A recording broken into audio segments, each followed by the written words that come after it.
Good afternoon बच्चों जिस तरह 11th में 5th पेपर होते हैं उसी तरह 12th में भी 5th पेपर होंगे और प्रयोगात्मक वैसे ही होगा।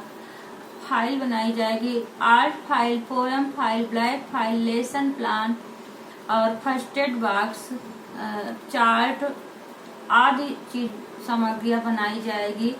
और अब प्रथम प्रश्न पत्र में शिशु शिक्षा तथा विद्यालय संगठन, इसमें आता है खंड का बालकों का संबंध तथा अनुशासन।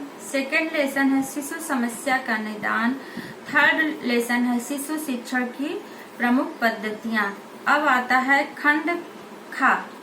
फर्स्ट का ही खंड का और खा दो बताए थे ना, तो खंड खा आता है शिशु शाला तथा समाज का पारस्परिक सहयोग। अब द्वितीय प्रश्न पत्र आता है, उसका नाम है बाल मनोविज्ञान। इसमें आदत, सीखना, अवधान, रुचि व रुझान।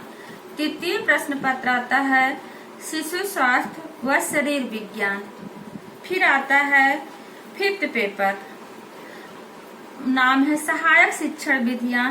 ये 4 खंडों में विभक्त हुआ है, खंड का, खंड खा और खंड गा और घा।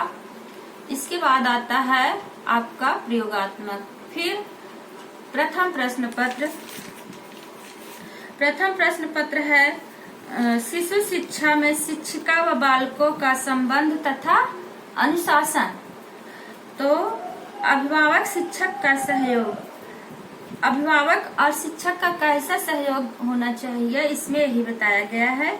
बालक की समुचित शिक्षा के लिए तथा उनके सर्वांगीण विकास के लिए यह आवश्यक है कि शिक्षक और संरक्षक के मध्य संपर्क हो। छात्र के व्यक्तित्व का घर निर्माण तथा विद्यालय दोनों स्थान पर होता है। दोनों का एक ही लक्ष्य होता है, अतः दोनों का सहयोग आवश्यक है। अध्यापक के संपर्क में बच्चे 5-6 घंटे रहते हैं और वह भी वर्ष में 5-6 महीने। बच्चों का शेष समय घर पर ही व्यतीत होता है, अतः आवश्यक है कि विद्यालय के जीवन और घर के जीवन को एक सम्मिलित इकाई के रूप में परिणित किया जाए। अभिभावक और विद्यालय के मध्य संबंध, मतलब अभिभावक और विद्यालय के मध्य क्या संबंध है, अब इसके बारे में हम आपको बताएंगे। अभिभावक सहभागिता। आजकल के माता पिता अपने बालकों की शिक्षा के लिए महत्वपूर्ण भूमिका का निर्वाह करते हैं। वो चाहते हैं कि हम अपने बच्चों को कितनी अच्छी शिक्षा दें, कितने बड़े स्कूलों में दें, लेकिन इससे कोई फर्क नहीं पड़ता। बच्चों की शिक्षा स्कूल से, कोई भी स्कूल हो, बच्चों के पढ़ने से होती है। माता पिता अपने बालकों की शिक्षा के लिए बारे में चिंतित रहते हैं। माता पिता बालक की शिक्षा में जितना अधिक सक्रिय भूमिका निभाएंगे उतना ही विद्यालय व परिवार के मध्य अच्छे संबंध स्थापित होंगे। अब सेकेंड पॉइंट आती है अभिभावक व शिक्षक का संपर्क साथ कार्य करना। थर्ड पॉइंट आती है अभिभावक शिक्षण संप्रेषण। और फोर्थ पॉइंट आती है आकस्मिक भ्रमण। अब आकस्मिक भ्रमण के बारे में आपको बताएंगे बच्चों। अध्यापक को बच्चों के घर पर भी कभी कभी भ्रमण करना चाहिए। आयोजित सम्मेलन, निरीक्षण प्रपत्र, संपर्क स्थापित करने के उपाय। संपर्क स्थापित करने के निम्नलिखित उपाय हैं। पहला है छात्र प्रगति पत्र और सेकंड है विद्यालय उत्सव। विद्यालय में समय समय पर होने वाले उत्सवों पर बच्चों के संरक्षकों को आमंत्रित किया जाना चाहिए। छात्र प्रगति पत्र संरक्षक से संपर्क स्थापित करने में बच्चे के प्रगति पत्र पर भी सहायक होता है। प्रत्येक छात्र का प्रगति पत्र मास के उनके अभिभावक के पास भेजना चाहिए और संरक्षक के हस्ताक्षर भी होना चाहिए। समय समय पर सूचना देना।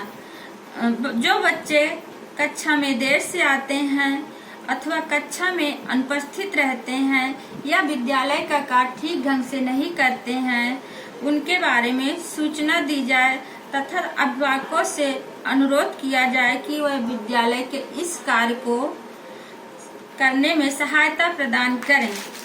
अब आता है शिक्षिका के समान गुण एवं कर्तव्य। एक शिक्षिका में कौन कौन सा गुण होना चाहिए, अब उसके बारे में हम आपको बताएंगे। शरीर में स्वस्थ मन का निवास।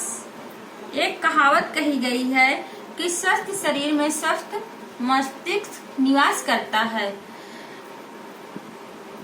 शिक्षिका शारीरिक रूप से स्वस्थ रहना भी अति आवश्यक है। आवाज।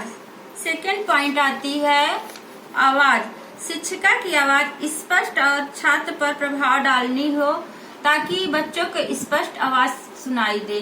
जो जैसे ब्लैक बोर्ड पे पढ़ा रही है और बोल रही है तो स्पष्ट आवाज आनी चाहिए। बोली। अच्छा व्यक्तिगत रूप।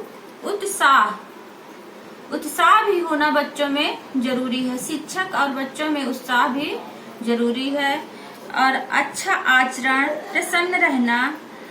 और 8th पॉइंट आती है नेतृत्व संबंधी गुण। शिक्षिका समूह की नेता होती है जिसको श्रेणी कहा जाता है। यदि शिक्षिका नेतृत्व को अपनाए तो स्कूल में अनुशासन सुगमता से स्थापित किया जा सकता है। बच्चों, अब इसके बाद में हम आपको अनुशासन क्या है, अनुशासन कितने प्रकार का होता है, अनुशासन दंड क्या है, दंड कितने प्रकार का होता है, दंड किसे कहते हैं, पुरस्कार क्या है, पुरस्कार किस व्यक्ति को दिया जाता है, बच्चे को दिया जाता है, इस सब के बारे में हम आपको नेक्स्ट डे बताएंगे। अगर कोई चीज इसमें समझ में नहीं आता है तो आप इसको मेरे व्हाट्सएप में मुझको मैसेज करें या मुझसे पूछें। Thank you.